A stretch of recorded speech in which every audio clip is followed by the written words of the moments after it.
VTA employees who are still dealing with a massacre at a light rail station in light rail yard, in San Jose, are now mourning the death of another co-worker. KTVU reporter Henry Lee is in the newsroom now with more on the loss of a respected VTA employee. Henry? Well, Frank, in a way, Henry Gonzalez is now the 10th victim of this VTA tragedy. Now, after a co-worker shot and killed 9 others, Gonzalez was the one who tried to comfort victims' families. And now police believe he took his own life.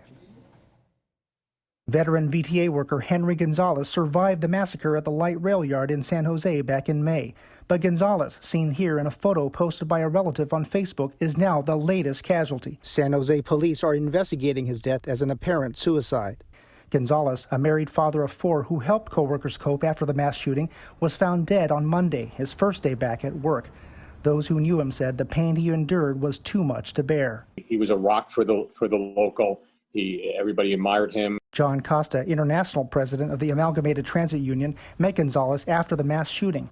Gonzalez had reached out to families of shooting victims. He was one that went out and met many of the members and sat in their living rooms and tried to explain and help them get through this unknown of why this happened. Gonzalez served on the executive board of ATU Local 265. He was a 10-year VTA veteran who worked as a paint and body worker at the light rail yard.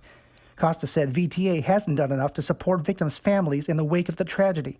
In a statement, VTA expressed its condolences and said in part, "This is a very difficult time for VTA employees and their families, and we request privacy as we grieve the loss of Henry while continuing to grapple with the loss of 9 other co-workers who were tragically killed in May." People might jump on it, to try to help people during the first few weeks, but then they kind of drift away.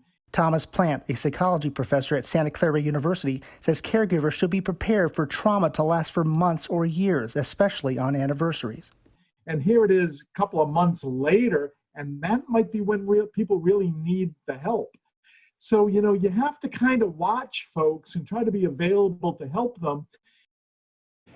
Now, VTA says it has reached out to workers and families with counseling and trauma resources and encouragement to seek help if needed. The agency says the health and well-being of its employees remains a priority and that it's focused on healing. Live in the newsroom, Henry Lee, KTVU, Fox 2 News. God, a sad story just gets even sadder. All right, thank you, Henry.